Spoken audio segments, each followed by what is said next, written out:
Assalamualaikum warahmatullahi wabarakatuh. Welcome back to my YouTube channel Miftahatul Rizkia. Don't forget like, comment, and subscribe. Oke teman-teman, di video sebelumnya saya sudah membagikan tutorial atau langkah-langkah membangun keluarga sakinah mawaddah warahmah part 1. Sekarang yang part 2 adalah di awal video sebelumnya saya sudah menjelaskan bahwa tutorial atau langkah-langkah membangun keluarga sakinah mawaddah warahmah saya klasifikasikan menjadi 2. Yang pertama yaitu pranikah, yang kedua pasca menikah. Nah, sekarang yang akan saya bahas adalah pasca menikah, teman-teman. Lah, ketika menikah tentu akan berbeda dengan sebelum kita menikah. Akan banyak hal yang jauh di luar pikiran kita yang mungkin itu entah itu berupa kejutan bagi kita atau itu berupa hal yang mencekam bagi kita, dan itu tergantung cara kalian merespon.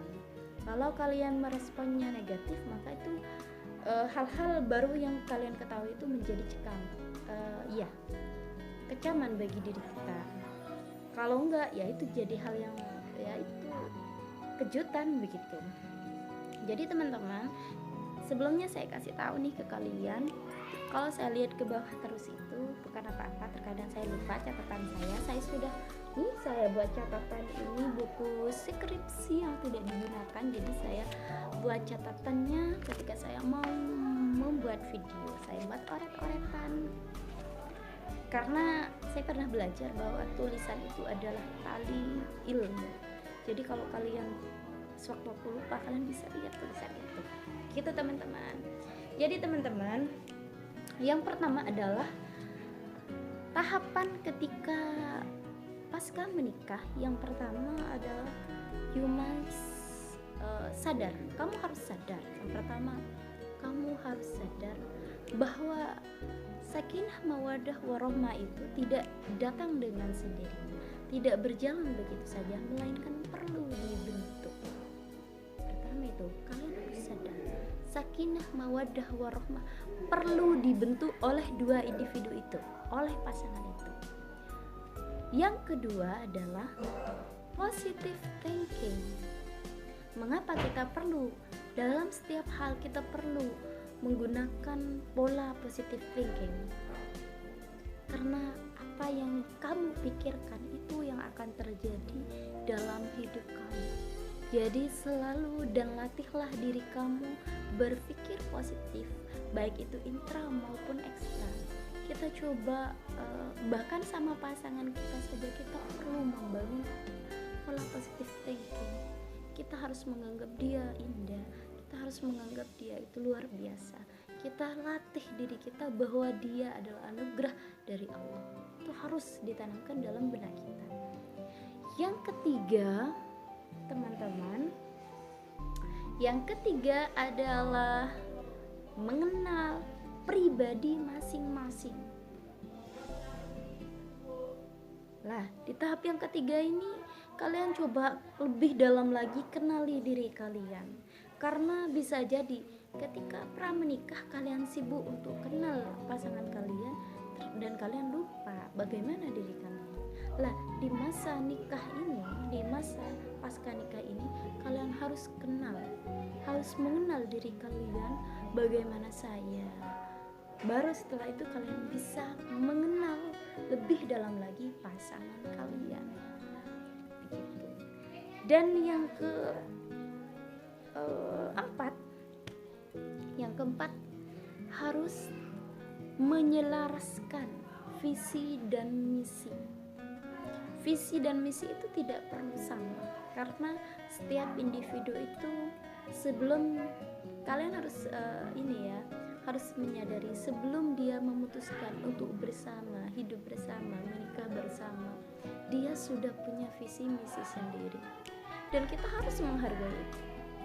Lalu caranya bagaimana agar visi misi ini sinkron? Kita selaraskan, kita bangun komunikasi, kita ambil titik tengahnya, sekiranya di istri enak atau di suami. Jadi kita. Yang kelima, best communication. Harus memiliki komunikasi yang baik. Artinya antara suami dan istri, dia harus punya pola komunikasi yang baik. Dalam berkomunikasi itu saya bagikan menjadi dua, komunikasi verbal dan komunikasi non verbal. Kalau komunikasi verbal seperti kita coba setiap harinya ucapkan selamat pagi, apakah kamu sudah makan, bagaimana kabar. Hal-hal sederhana itu kita perlu lakukan dalam rangka membangun keluarga sakinah mawaddah warahmah. Itu perlu. Dan yang kedua, komunikasi non verbal. Apa itu komunikasi non verbal? Yaitu tingkah laku kita, gerak kita yang seolah-olah di situ mengisyaratkan pesan. Seperti kita berusaha untuk memoles diri lebih cantik, atau kita coba lebih memperbaiki pakaian kita, coba tersenyum. Itu merupakan komunikasi nonverbal yang perlu dan harus dilakukan oleh seseorang. Ini nggak harus laki-laki atau perempuan, keduanya sama, nggak ada bedanya laki-laki atau perempuan ya teman-teman. Jadi komunikasi itu penting, bagi laki-laki penting, bagi wanita itu penting. Karena setiap manusia itu punya selera. Jadi tidak ada istilahnya ini laki-laki, yang laki-laki harus begini, wanita tidak ada. Karena setiap manusia punya selera. Dan kita sebagai manusia, kita sebagai pasangan harus memahami apa yang dimau, bagaimana seleranya suami atau istri. Jadi komunikasi verbal dan non verbal itu penting. Kalau komunikasi verbal dan non verbal ini kalian lewati teman-teman, kalian remehkan teman-teman, jadi yang akan terjadi adalah salah paham, miscommunication.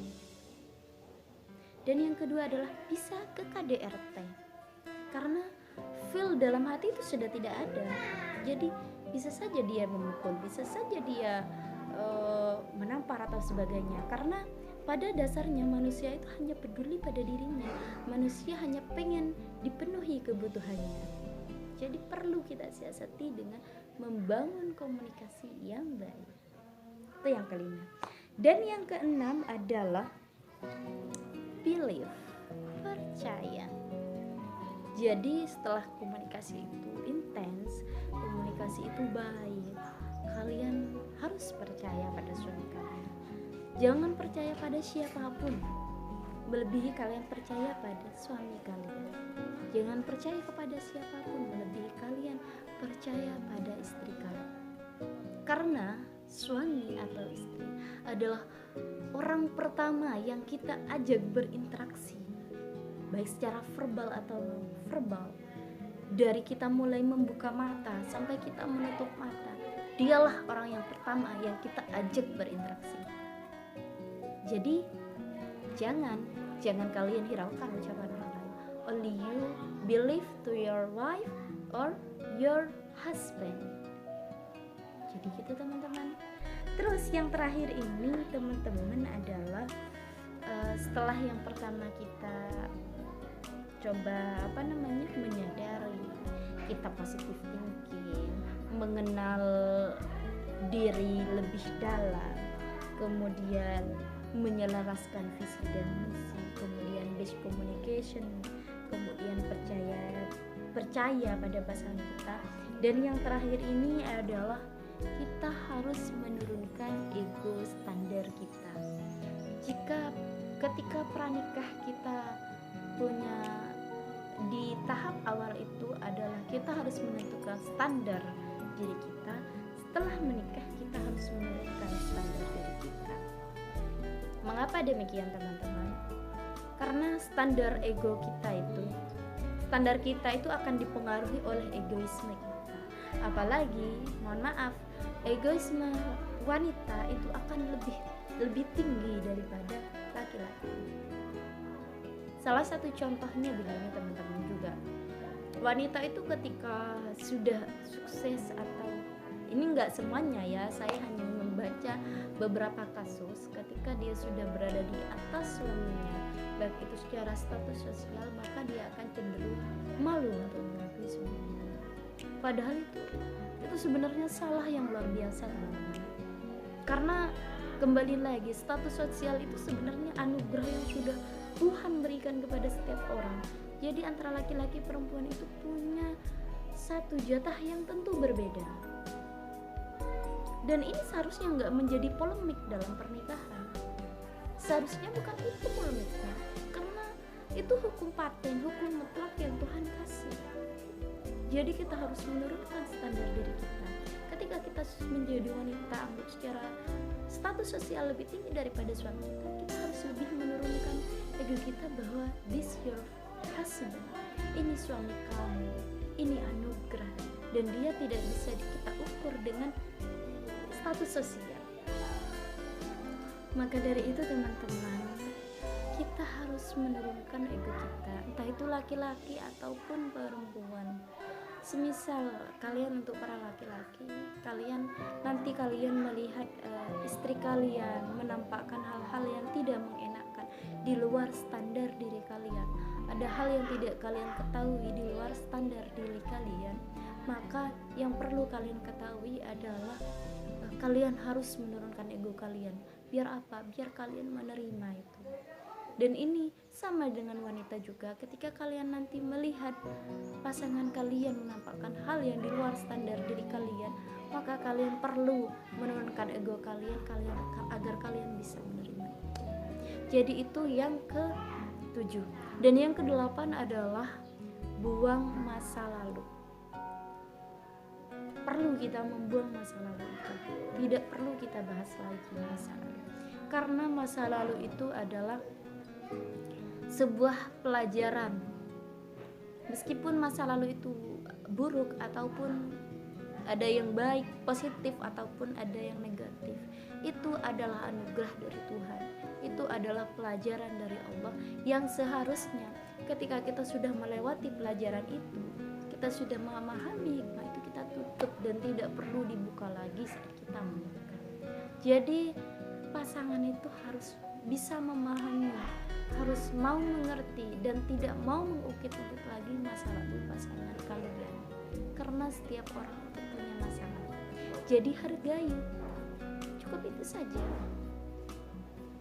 Lupakan masa lalu yang terjadi, bagaimana kita tatap hari ini dan yang akan datang. Insya Allah 8 tutorial ini akan membuat kalian mendapatkan hidup atau keluarga yang sakinah mawaddah warahmah. Oke, cukup sekian ya teman-teman, tutorial atau langkah-langkah